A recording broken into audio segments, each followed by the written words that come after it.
Are there really different races, or just one human race? It's one of the most debated questions today, and the Bible gives a surprisingly clear answer. I'm going to show you a video that is from a website called Answers in Genesis. I purchased this video a while back, and this is like a little snippet from the video. And I was going to create an entire presentation on this, but this literal few-minute video does such an incredible job at explaining the races and white, black, Chinese, everything so clearly and how we got here that I just wanted to just play this and let you hear the truth. Enjoy.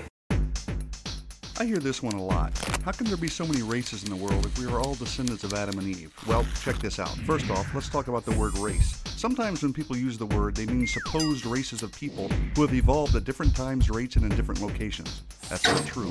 Of course, the word race is also a term we use to distinguish between groups with different physical traits, namely skin color. But are there really different races? Take a gander at Acts 17:26, where it is written that God, from one man, made every nation of men. It's clear then that the Bible teaches that there is one race, the human race. The Bible is also clear that all people on the earth are descendants of Adam and Eve who were created by God. Check Genesis 1:26 through 28. Easy enough. God created two people in his image, male and female, and told them to increase in number. So, Adam and Eve are mom and dad of the human race. Then, their children had children, and those children had children, and so on and so forth for many generations until, according to Genesis 6:9, the world's population was reduced to 8 people who were protected inside an ark during a global flood. And those 8 people later walked off the ark, and according to Genesis 9:19, from them came the people who were scattered over the earth. Oh, wait a second. What do I mean scattered? Well, jump over to Genesis 11 and let's talk about an event known as the Tower of Babel. Basically, because of the sinful actions of the descendants of Noah, the Lord confused their language and scattered them from there over all the earth. That's pretty clear and concise. Okay, so we've got lots of people who are descendants of the 8 folks who came off the ark, and now they have been scattered all over the earth. That explains that we are still one race and that different groups of people ended up in different locations. But how do we get a bunch of different colored people if we are all one race? Well, follow along. This, of course, is a simplified explanation, but the basic principles are true. We all have a pigment in our bodies called melanin, which, depending on different variables, produces different shades of the one main skin color we all possess. Several genes control the amount of melanin produced and thus the variability in the skin shade. In fact, it's easy for one couple to produce a wide range of skin shade variability in just one generation, as we'll see in just a moment. Time for a quick genetics lesson. DNA is the molecule of heredity that is passed from parents to children. A child inherits 23 chromosomes from each parent.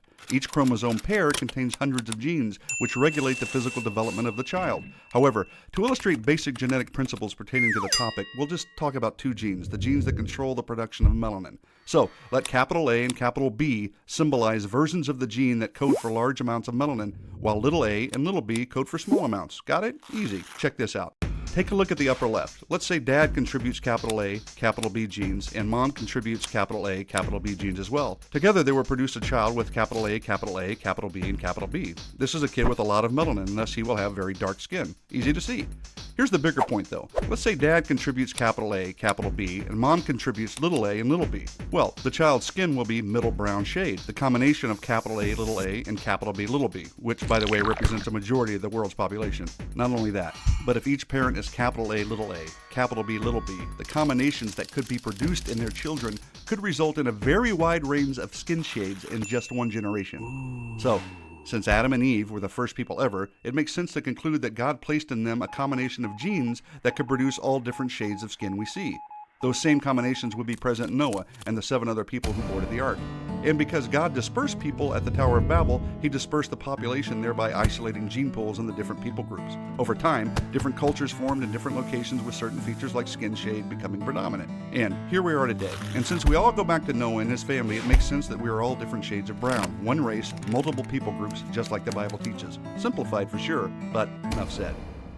Acts 17:26 says, "And he has made from one blood every nation of men to dwell on all the face of the earth, and has determined their pre-appointed times and the boundaries of their dwellings."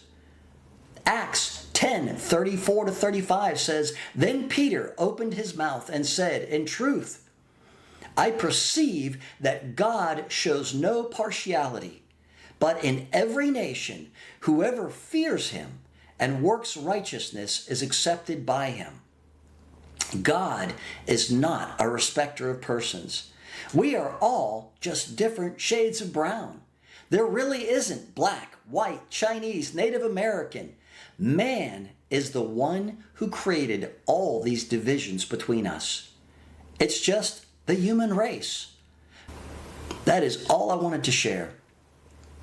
If you learned anything, were blessed, encouraged in any way, shape, or form, please hit the like, hit the subscribe, and have an awesome rest of your day.